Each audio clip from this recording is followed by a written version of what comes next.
Bonjour à toutes, bonjour à tous, bienvenue dans cette vidéo. Donc une vidéo aujourd'hui où on va parler de sauvegarde et on va notamment parler de ça, des disques de sauvegarde.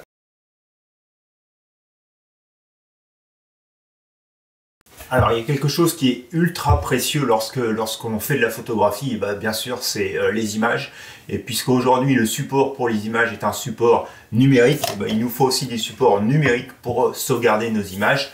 Et on le sait tous, il y a un danger à avoir ces images sur un seul support, le disque dur de son ordinateur. C'est que si le disque dur de son ordinateur crash, vous risquez de perdre vos photos si vous n'avez pas de copie de sauvegarde. Alors il existe avec maintenant les ordinateurs énormément de sauvegardes qui peuvent se faire de manière automatique de tous vos fichiers, et je vous conseille vraiment d'utiliser tous ces logiciels de sauvegarde.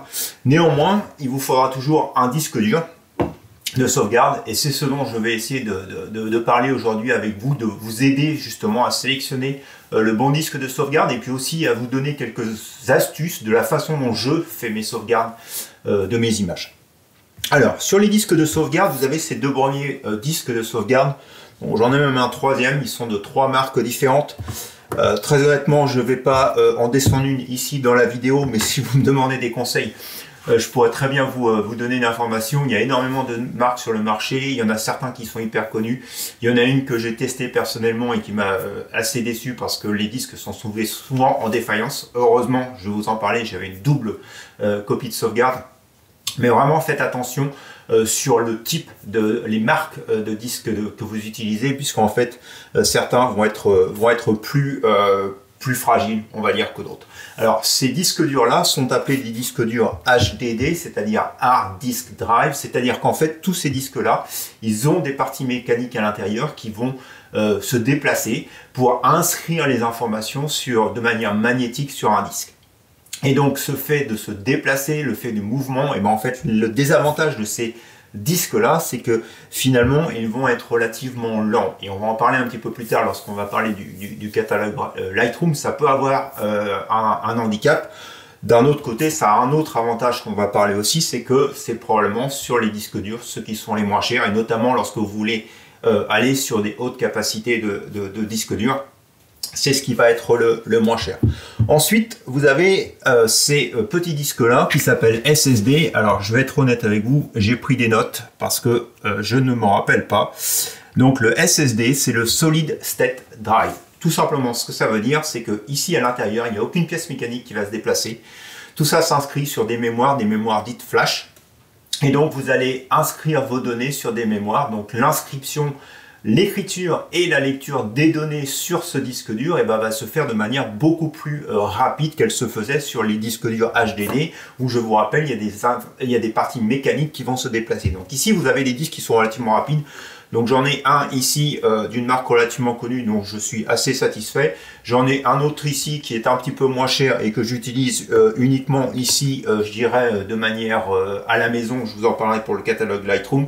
Celui-ci, je l'utilise pour mes copies de sauvegarde. Et l'important avec les copies de sauvegarde, c'est pas les laisser avec votre disque dur, parce qu'admettons que vous ayez un vol ou un incendie chez vous, c'est tout que vous perdez. Donc ça veut dire qu'à chaque fois que vous vous déplacez, ce disque dur-là, vous devez l'emmener avec vous.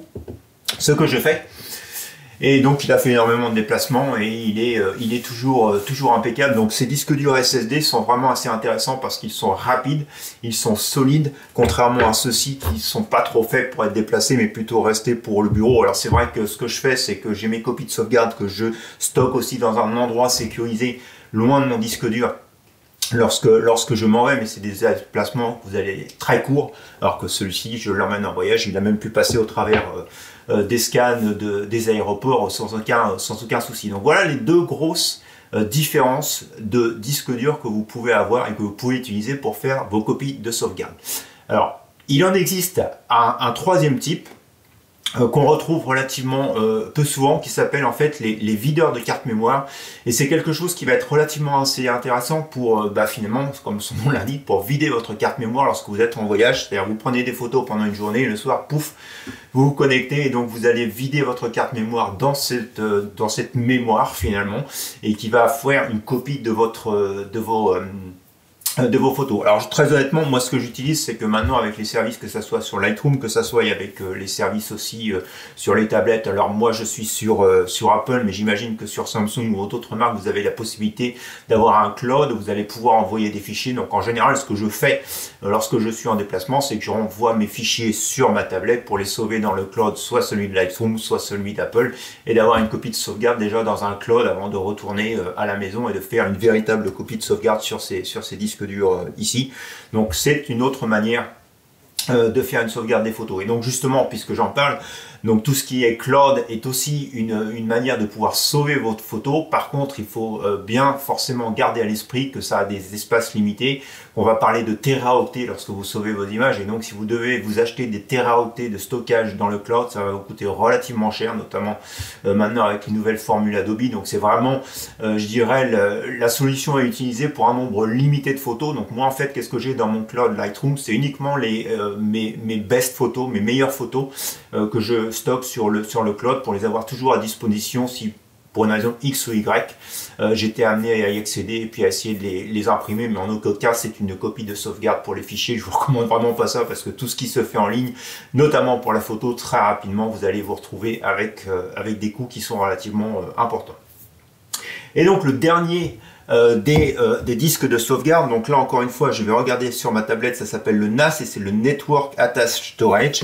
Et bien en fait ça tout simplement, c'est vous allez vous créer vous-même votre cloud. Donc c'est un ensemble de plusieurs disques durs qui peuvent être HDD, qui peuvent être SSD. Alors ceux en SSD sont relativement chers, mais vous allez avoir plusieurs disques durs qui vont marcher en parallèle et vous allez pouvoir le customiser, c'est-à-dire faire à disque dur ce que vous voulez. C'est-à-dire vous pouvez lancer des copies de sauvegarde, vous pouvez sur ces copies de sauvegarde avoir une copie de backup aussi sur un disque séparé. Alors ils sont tous au même endroit, donc ça veut dire notamment quand vous vous déplacez, il faut en emmener un avec vous, sinon ça sert à rien d'avoir toutes ces copies de sauvegarde au même endroit. Mais en tout cas ça va automatiquement, sans que vous ayez rien à faire une copie de sauvegarde de votre disque dur sur ces disques là externes, et donc vous allez pouvoir accéder à ces copies de n'importe où vous êtes par un système de cloud, c'est-à-dire vous branchez sur internet, vous allez avoir accès à votre NAS et vous allez pouvoir récupérer vos fichiers sur votre tablette, sur un ordinateur portable, n'importe où vous êtes. Vous pouvez récupérer toutes ces images là. Donc c'est un système qui est relativement intéressant. C'est un système qui a beaucoup évolué et qui maintenant est un petit peu plus simple de mettre en route sur son ordinateur. C'est presque du plug and play, parce qu'avant c'était quand même relativement compliqué. Bon, ce qu'il faut savoir, c'est qu'on va parler de quelque chose comme une centaine d'euros sur des disques durs HDD. On va déjà commencer, lorsqu'on est sur des SSD en téraoctets, on va commencer à parler de 300, 400, 500 euros. Sur des NAS, 500 euros, c'est à peu près le prix de base de la coque vide avec les emplacements pour les disques durs. Et puis après, il faut rajouter à peu près une centaine d'euros par disque dur. Donc globalement, si vous avez un NAS avec 3 disques durs, vous êtes déjà à presque 1000 euros. Si vous en avez 5, vous êtes à 1500 euros à peu près. C'est ce qu'il faut compter en disque dur HDD, parce que si vous mettez des disques durs SSD, et bien là du coup ça va encore monter beaucoup plus haut. Quand je reviens de photos, j'ai mes lecteurs de cartes. Hein, on en avait déjà parlé, que branche sur mon ordinateur, je fais une première copie de sauvegarde, et vous savez, dans Lightroom ça va dans un fichier image. Si vous ne changez rien, ça va dans un fichier image avec la date, et puis ça va vous charger sur votre ordinateur toutes vos images. À partir du moment où j'ai fait le chargement des images de la carte mémoire sur l'ordinateur, avant même de les supprimer dans la carte mémoire, je fais une copie sur un disque dur. Je m'arrange toujours pour tous ces fichiers, que ce soit les fichiers photos, les fichiers vidéo, puisque c'est les fichiers que j'utilise le plus souvent, d'avoir 2 copies toujours quelque part. Donc carte mémoire, disque dur ordinateur, disque dur ordinateur, disque dur de sauvegarde. Et là maintenant je me retrouve avec 3 copies, et enfin à ce moment là je peux afficher les fichiers que j'avais sur ma carte mémoire pour libérer des places sur ma carte mémoire. Mais jamais je n'efface ma carte mémoire si je n'ai pas déjà 2 copies de sauvegarde. Alors c'est peut-être superstitieux, c'est peut-être ceinture bretelle, mais je vous promets que une occasion ça m'a quand même pas mal sauvé la mise. Donc je vous assure que d'avoir 2 copies de sauvegarde, c'est toujours une bonne pratique. Une fois que j'ai fait cette copie de sauvegarde, donc ça, cette copie de sauvegarde, elle peut être sur un disque SSD. Et je vous ai parlé que j'en avais un tout petit tout à l'heure, c'est parce qu'au bout d'un moment, votre catalogue Lightroom, il contient énormément d'images, contient énormément de place sur le disque dur de votre ordinateur. Donc du coup, certaines images des plus anciennes, je les ai chargées sur ce disque dur SSD, qui est externe finalement à mon disque dur d'ordinateur, mais puisque c'est un SSD, il a une vitesse d'accès, d'écriture et de lecture qui est relativement rapide, et du coup je peux utiliser ces anciennes images dans mon catalogue Lightroom sans avoir de perte de temps. L'accès est relativement rapide et je me rends même pas compte que c'est sur le disque dur externe. Alors pourquoi j'en suis amené à utiliser ce disque extérieur? Je vous l'ai dit, c'est tout simplement parce que la taille des photos commence à devenir de plus en plus importante. Alors certaines photos très anciennes ont été prises avec le D800, donc on était je crois sur de mémoire entre 15 et 20 mégaoctets. Maintenant je suis passé à 40 mégaoctets, donc autant vous dire que ça prend énormément de place sur le disque dur de l'ordinateur et à un moment il faut libérer un peu de place sur ce disque dur pour qu'il puisse travailler correctement, et donc du coup j'utilise ce disque dur externe. Donc du coup mon catalogue est séparé entre 2 disques durs. Celui que j'ai sur l'ordinateur pour les photos les plus récentes et puis celui que j'ai en externe pour les photos les plus anciennes. Et donc une fois que j'ai tout ça, ce que je fais, c'est que tous les mois, de toute façon, je recharge mes photos et mes vidéos sur, vous voyez, j'ai 2 disques durs, il y en a un ici, je ne sais pas si vous allez voir avec la lampe, qui s'appelle image, l'autre qui s'appelle vidéo, et donc tous les mois, je fais une copie de sauvegarde de toutes les photos et les vidéos du mois sur un 3e disque, ce qui fait que je me retrouve avec normalement 3 copies de mes fichiers. Tout ça c'est pour la redondance, pour être sûr que j'ai quelque chose, ce qui fait que notamment au niveau des vidéos, je libère mon ordinateur, je libère en fait le disque SSD, je mets ça sur un disque dur mécanique, et vous l'avez vu quelquefois sur certaines vidéos, je fais appel à des anciennes vidéos, donc je vais les rechercher sur ce disque dur externe. Ça c'est pour pas vraiment bloquer mon ordinateur, et puis les images c'est pour toujours avoir une copie de sauvegarde quelque part, puisque mes anciennes images maintenant ne sont plus que sur un seul disque. Donc du coup il faut bien que je les transfère sur un 2e disque pour encore une fois toujours avoir au moins 2 copies de sauvegarde, et puis pour les plus récentes du coup j'ai 3 copies de sauvegarde. J'espère que vous m'avez suivi, mais vous voyez bien l'idée, c'est vraiment de s'assurer que vous avez vos images stockées à différents endroits pour être sûr de pouvoir récupérer et de ne jamais rien perdre de vos images. Alors justement, l'intérêt d'un NAS, c'est que le NAS lui va faire tout ça automatiquement et vous n'avez pas à déplacer vos câbles et puis à vous mettre des petits rappels dans le calendrier pour les faire de manière automatique. Donc voilà, j'ai à peu près fait le tour sur tout ce qui est de sauvegarde. Je voulais juste vous faire un petit laïus par rapport donc justement à Lightroom. Donc quand vous travaillez dans Lightroom, vos images sont chargées sur votre disque dur ordinateur ou disque dur externe, et donc Lightroom, ce qu'il crée lorsque vous chargez les photos dans Lightroom, il va créer ce catalogue, et donc dans ce catalogue, ce que vous allez retrouver, c'est tout ce que vous avez modifié dans Lightroom sur vos images. Vous voyez probablement derrière moi, oui c'est affiché, donc là j'ai toutes mes images qui sont taguées en vert, j'ai des images qui sont avec des étoiles, et tout ça c'est stocké dans le catalogue Lightroom. Et donc notamment lorsque vous êtes dans Lightroom, si vous allez dans les préférences, il vous dit comment vous voulez sauvegarder justement ce catalogue. Est-ce que vous voulez faire une copie de sauvegarde à chaque fois que vous fermez Lightroom, une fois par semaine, une fois par mois?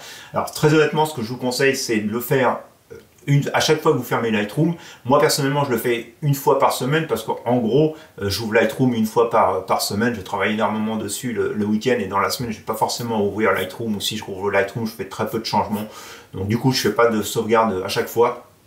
Mais en tout cas, vous pouvez le faire. Et puis ce que je vous conseille justement, ces copies de sauvegarde, c'est de les faire aussi sur un disque dur externe, et puis d'avoir toujours une copie de sauvegarde, une 2e copie de sauvegarde de vos fichiers, de votre catalogue Lightroom sur un endroit. Donc de l'avoir sur un disque dur externe et sur votre disque dur interne, ça vous permet justement de pouvoir récupérer, si c'est votre disque dur interne qui a crashé, vous l'avez toujours sur le disque dur externe. Et donc vous allez pouvoir récupérer tout votre catalogue Lightroom, et donc quand vous avez rechargé Lightroom, il va aller rechercher les images, parce que c'est ce que le catalogue Lightroom fait, c'est-à-dire qu'il va aussi indexer toutes vos images. Et il va dire, par exemple, cette image le plus récente, tu vas la chercher sur le disque dur interne, par contre les images les plus anciennes, elles sont sur le disque externe, donc il faut que tu ailles les chercher sur le disque externe, et puis il va leur mettre leur petit badge, leur petite couleur et tout ce qui va bien. Et donc ça, d'avoir aussi une copie de sauvegarde, ça va vous sauver la vie, parce que si vous avez à réinstaller Lightroom, ou si vous avez à réinstaller le catalogue parce que pour une raison X ou Y il a scratché, de avoir une copie de sauvegarde, ça va vous aider à retrouver toutes vos images et ne pas avoir perdu finalement toutes les modifications que vous avez pu faire sur vos images avant. Voilà, j'ai fait à peu près le tour sur tout ce qui est des copies de sauvegarde. des sauvegardes de Lightroom. Si vous avez des questions, bien sûr, comme d'habitude, n'hésitez pas à me les poser dans les commentaires. J'espère qu'en tout cas, cette vidéo vous aura donné toutes les informations pour vous aussi commencer à préparer vos copies de sauvegarde de vos photos. Si c'est le cas, n'hésitez pas à mettre un petit pouce en l'air, à commenter cette vidéo, à la partager. Et il ne me reste plus qu'à vous souhaiter une bonne fin de semaine. Et puis on se dit à dimanche pour de nouvelles expériences photographiques. Allez, bonne fin de semaine à vous. Au revoir.